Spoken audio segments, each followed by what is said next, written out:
Assalamualaikum warahmatullahi wabarakatuh. Selamat pagi, siang, sore, malam bosku. Pada kesempatan kali ini ya, saya akan membahas terkait dengan prediksi harga Pi Network teman-teman ya, setelah peluncuran mainnet ya. Ini bukan versi saya teman-teman ya, ini adalah versi BSC News, sehingga ini penting ya.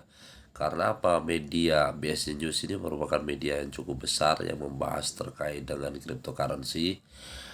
Kalaupun ada beberapa kesimpulan yang mereka bisa keluarkan, semoga saja ini menjadi berita ataupun masukan bagi pionir-pionir itu sendiri ya.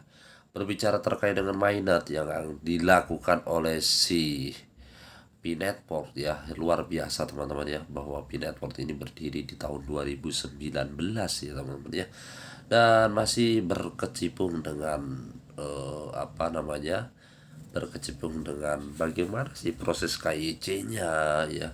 Mereka masih bermasalah, sementara kemarin itu Cordao sudah selesai, yang berikut apa namanya, eh, Omega Network teman-teman sudah selesai.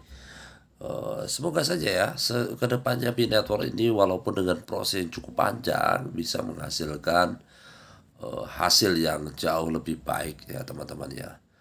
Jadi kalau saya lihat di sini, saya tidak usah membacakan lagi terkait dengan pengantar kata.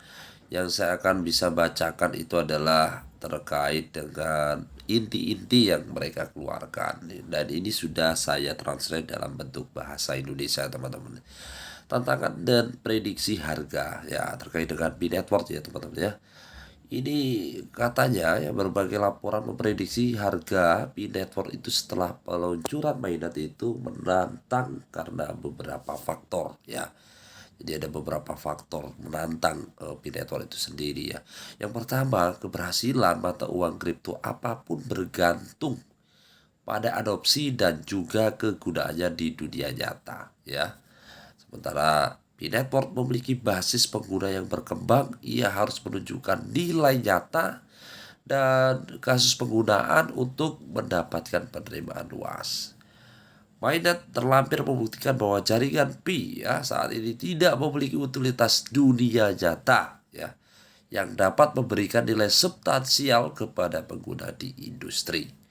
Mengingat bahwa Pi tidak dapat diperdagangkan, namun pembangunan aplikasi terdesentralisasi atau di apps ya teman-teman ya, pada ekosistem testnet protokol telah menunjukkan kasus penggunaan yang menjanjikan. Jadi itu adalah tantangan-tantangan yang dimiliki oleh Pi Network itu sendiri teman-teman. Di lain sisi walaupun mungkin belum bisa dilakukan trading ya, sebenarnya komunitas Pi itu sudah sangat militan teman-teman ya, dari seluruh dunia. Bahkan di negeri kita sendiri itu saya lihat ya, ada yang sudah menjual tanah, ada yang sudah menjual ruko, apartemen, mobil dan sebagainya dengan cara peer to peer. Walah, dan sekali lagi ya teman-teman ya, di cryptocurrency itu selalu ya, saya informasikan saja teman-teman ya, high risk teman-teman. Kita nggak tahu kita nggak tahu kedepannya seperti apa ya. Jadi selalu Dio riset lagi, berpikir 10 kali lipat untuk menentukan bahwa project ini memang betul-betul sesuai dengan value-nya apa enggak ya teman. Saya pikir saya akan kembali lagi di faktor yang kedua. Pasar cryptocurrency sangat fluktuatif ya, dengan harga dipengaruhi oleh berbagai faktor ya, termasuk sentimen pasar, perkembangan regulasi, dan juga kemajuan teknologi ya. Faktor ini menyulitkan untuk memperkirakan ya secara akurat harga mata uang kripto apapun di masa mendatang, dan termasuk Pi itu sendiri, ya kan? Jadi kalau kita lihat harga Bitcoin teman-teman ya, saat ini kan sudah menembus angka 30.000 US dollar ya. Dan semoga saja ya, dari kemarin itu kan harga Bitcoin dari 17k naik ke 20k, naik ke 22k, terus ke 27k, turun lagi, dan sekarang alhamdulillah sudah ribu lagi angka 30k. Nah, ini kita lihat lagi ya, apakah faktor-faktor ini bisa menembus angka ke 40k, yaitu tentunya bisa mempengaruhi daripada harga Bitcoin itu sendiri. Nah, ini terkait dengan jaringan Pi dan juga versus Bitcoin ya. Ya, saya pikir kalau kita berbicara dengan jaringan Pi ya dengan juga Bitcoin ya, menurut saya pribadi teman-teman ya belum bisa disetarakan ya apapun ya, karena memang Bitcoin itu sebagai cryptocurrency pertama ya, dan sekarang ini masih menjadi acuan untuk altcoin yang lain ya. Jadi ketika altcoin Bitcoin itu bisa naik ya, tentunya bisa mendorong daripada altcoin yang lain itu bisa naik ya. Nah, ini terus terang ya, ada beberapa rekomendasi dari BSC News ya. Agar Pi dapat menyaingi Bitcoin, ia harus mengatasi rintangan signifikan dan juga mematapkan dirinya sebagai mata uang yang handal, aman, dan diadopsi secara luas ya. Keberhasilan Pi Network akan bergantung faktor-faktor seperti kemampuan untuk menarik kemitraan, membangun ekosistem yang kuat ya, mendapatkan kepatuhan terhadap peraturan, menawarkan fitur unik yang membedakan dari mata kripto atau uang kripto yang ada. Mencapai tonggak ini sangat penting jaringan Pi untuk bisa bersaing dengan Bitcoin secara global. Ya, jadi untuk kesimpulan pada kesempatan kali ini yang disimpulkan dalam BSC News merupakan artikel yang membahas tentang cryptocurrency itu sendiri ya. Prediksi harga Pi Network setelah peluncuran mainnet masih harus ditentukan karena tahap pengembangan awal jaringan. Sementara proyek ini telah mendapatkan banyak perhatian dan juga mengumpulkan basis pengguna yang besar ya. Proyek ini menghadapi tantangan dan memantapkan dirinya sebagai pemain utama di pasar mata uang kripto. Sangat penting untuk memantau kemajuan jaringan Pi ya, adopsi dunia nyata, kemajuan teknologi lebih baik untuk bisa menilai potensi lintasan harga di masa mendatang. Seperti halnya investasi apapun disarankan untuk melakukan penelitian secara menyeluruh.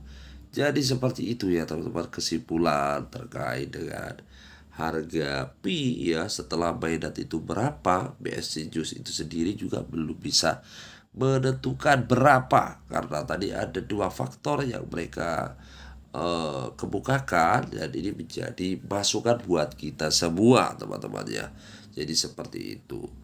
Oke, sebelum saya tutup untuk video kali ini, ada informasi iklan yang saya coba informasikan kepada teman-teman terkait dengan project yang masih baru ya.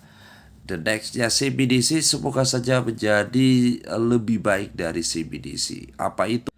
Ya, apa itu? Yaitu namanya ini ya teman-teman, CYPT atau Crypto Door ya. Ini baru launching tadi malam ya teman-teman ya. Dan ini modelnya seperti dengan CBDC.